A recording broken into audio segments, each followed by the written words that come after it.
I thought I would talk more on some of the sort of health sort of stuff.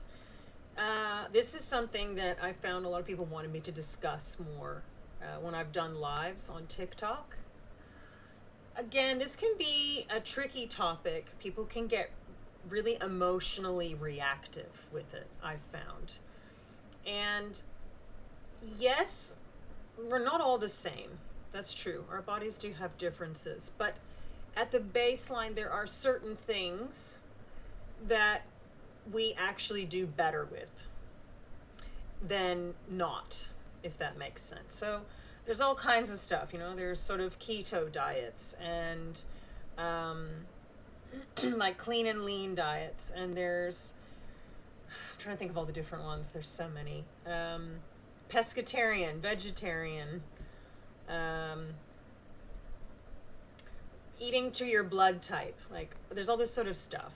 Now, look, personally, I think there's really only two diets. One of them is good for the human body, and one of them is not.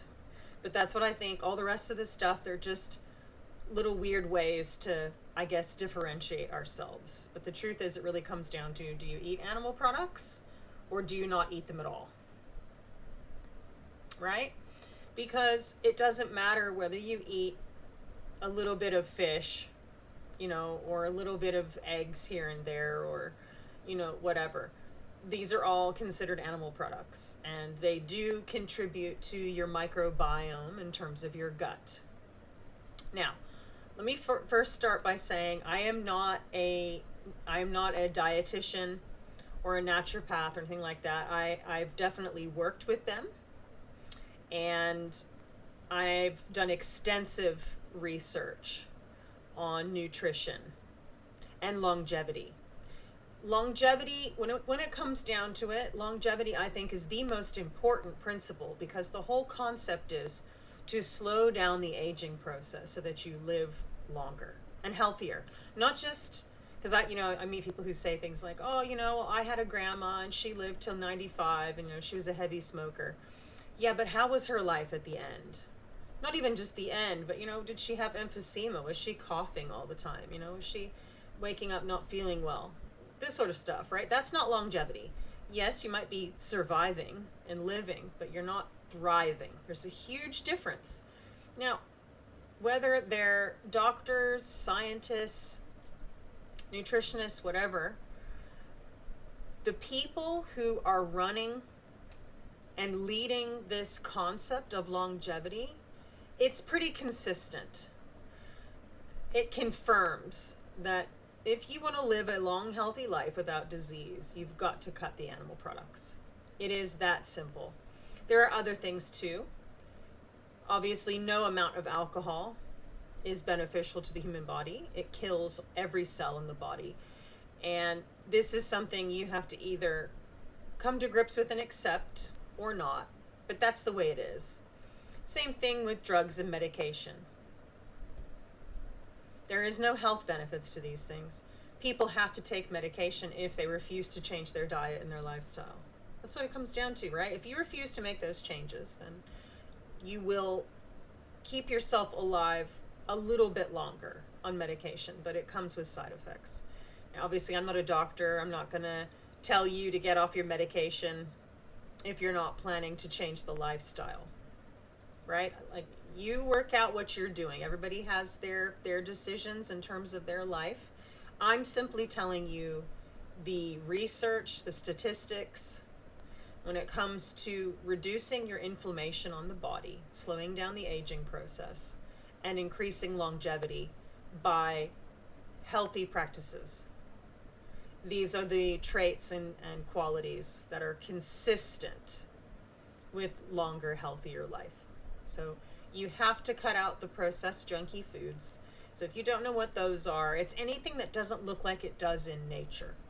Okay, so it's in a package and has no resemblance to what it looked like in nature. Even if there's ingredients in it that have that baseline. The thing that's interesting about nutrition, and by extension nutrients or antioxidants, these things are very volatile. So when you start messing with them with heat and chemicals and whatever, they lose their potency. Like, it's actually gone. And the whole point of eating is to feed the body, to feed the organs what they need. And all nutrients originally come from plants, right? That's just the way it is. There are no antioxidants in animal products. There are no antioxidants in processed foods. You will not find them. And the only way you can repair DNA damage is with antioxidants. That's really important to understand. I cannot stress this enough. DNA damage happens. You cannot stop this process. It's part of living, and as you go through life, it happens. But if you want to counteract that and repair it, you have to consume antioxidants. And I'm not just talking about berries. Yes, these are a great source of antioxidants, but there are certain antioxidants that are in berries that aren't in vegetables, and vice versa. You need a good variety of all of them, and they're all found in different plant materials.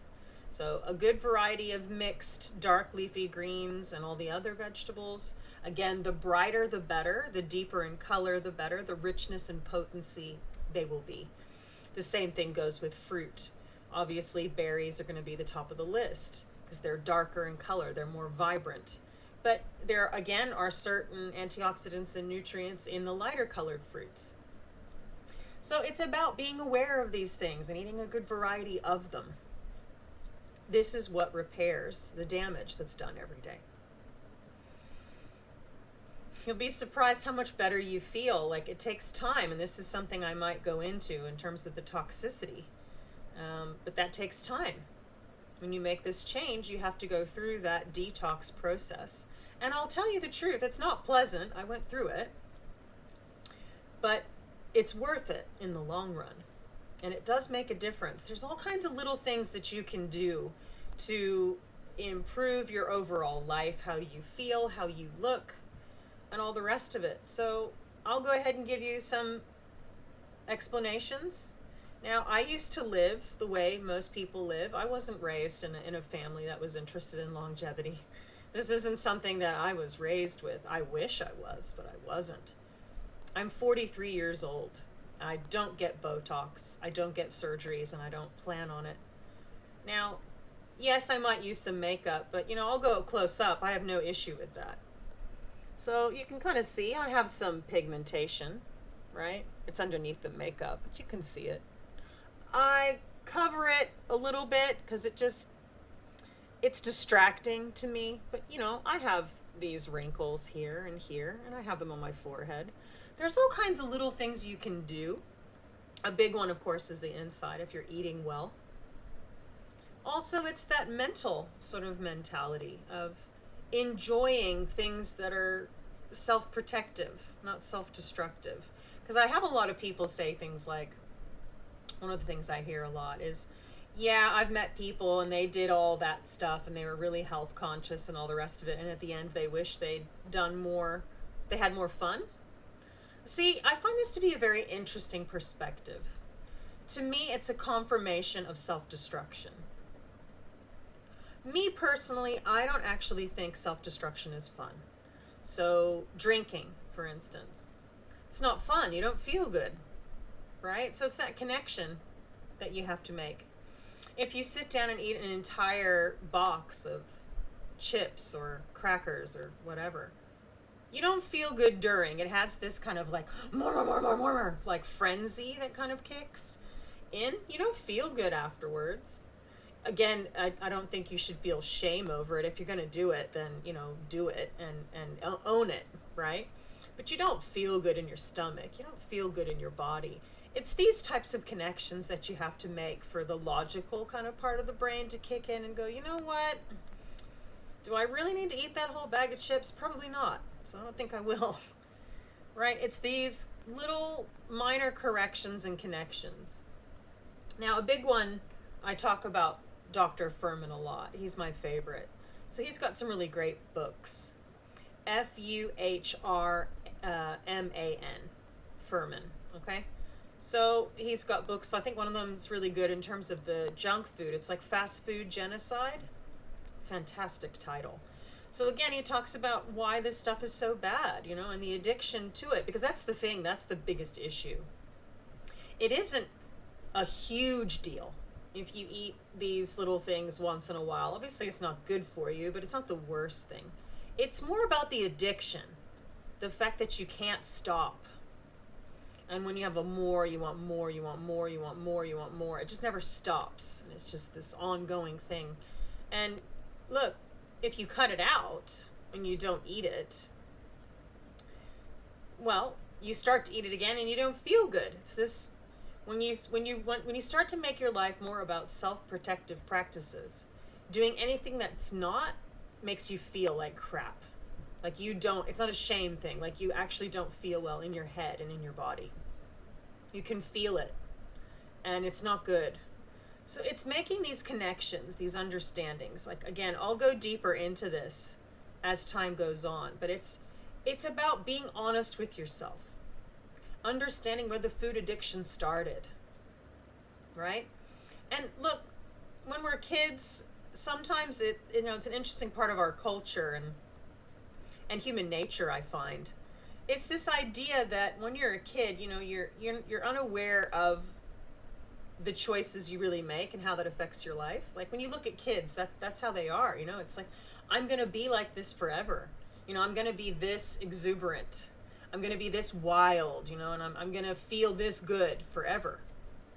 Again, it depends on the kid. I had a lot of sickness as a kid, so it's probably why I'm more pushed this way. But, I used to throw up a lot, not by choice, but things just didn't sit well in my stomach. And it wasn't until I got older and realized there's a whole bunch of stuff I just shouldn't be eating. And human beings shouldn't be eating in general. But, again, if you don't have a very sensitive stomach, it might not hit you straight away. But it does affect your mood. It does affect your vitality and your energy. I can't tell you how many people my age are all like, oh, I'm sore and I'm tired all the time. I don't feel like that. Yeah, I feel tired at the end of the day because, I've used up all my spoons and it's time to go to sleep and regenerate. But during the day, I'm like this every single day, pretty much. I mean, sometimes things can happen and I might not be happy about it, but I don't let it drag me down because it's like, well, it's life, isn't it? You're never going to stop challenges. You're never going to stop these things from happening. So you're just going to sit and wallow in it? What for? And again, if you don't feel well and, your diet's not good, your lifestyle's not good, by extension, everything else isn't going to be good either. You're going to find it difficult just to do and maintain daily tasks. That's the reality. And the truth is, the older you get, the stiffer you get. But you don't have to let it go that way. You can remain fit and vibrant and flexible and all the rest of it. It's just about keeping yourself moving.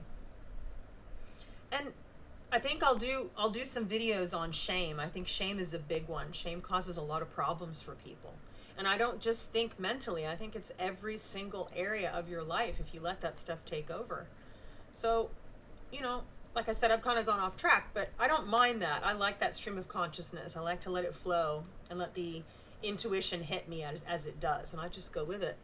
But back to my original point, longevity is an important thing because, look, I mean, especially if you take it like a lot of people. I don't take it this way, but a lot of people do. This whole concept of you only have one life to live. I don't personally think we do live one life. I think we live many. But if that's your perspective, why would you want to spend this life not feeling well? I mean, I don't know why you wouldn't anyway. Every single life, every existence, you should want to feel as vibrant and positive and happy and whatever as possible. And I think these kinds of things are important, not just in your diet and your lifestyle choices, but also who you spend your time with, what you spend your time doing. You've got to gauge these things as you go through it. If you find yourself really drained around certain people, that's your inner compass saying, you know what, this isn't leading to anything good. This isn't leading to longevity. This isn't leading to fulfillment, positivity, vibrancy, anything. And what? Why would you want to waste any time being around people or you don't feel good? Sometimes these things can't be avoided, in terms of work and whatever, but, keep those interactions brief. Keep it about the stuff that's on topic. If you can't have certain discussions with certain people, don't. Right? Don't force it. There's no sense. Instead, find the people where you can share those experiences. Or if you can't find anyone where you can share it, read books about it. Do research about it. Delve into it in your own time. It's all of these things. It's an all-over understanding of oneself. Living in that authenticity, living in that truth of who you are, what you like, what you enjoy, what you feel, what you respect, and what you respect yourself for. And I think a lot of this stuff starts with how we treat ourselves, how we treat our body. I really do. I've seen it. I've lived it. I've lived the other way. I went through stages most of my life of not feeling good enough, or not feeling this, not feeling that, and I realized as I changed my mentality and did research and uncovered things, it was such a waste of time, and that's what I hope to counteract with the information I put out. Is I want to counteract those types of things. I want to bring out people's bests, however that looks. But I've noticed there are some particular things that add to these things, and there's some things that take away from it. So anyways, I will continue making content about these things and inspire who I can while I'm here. And I'll see you guys for the next one.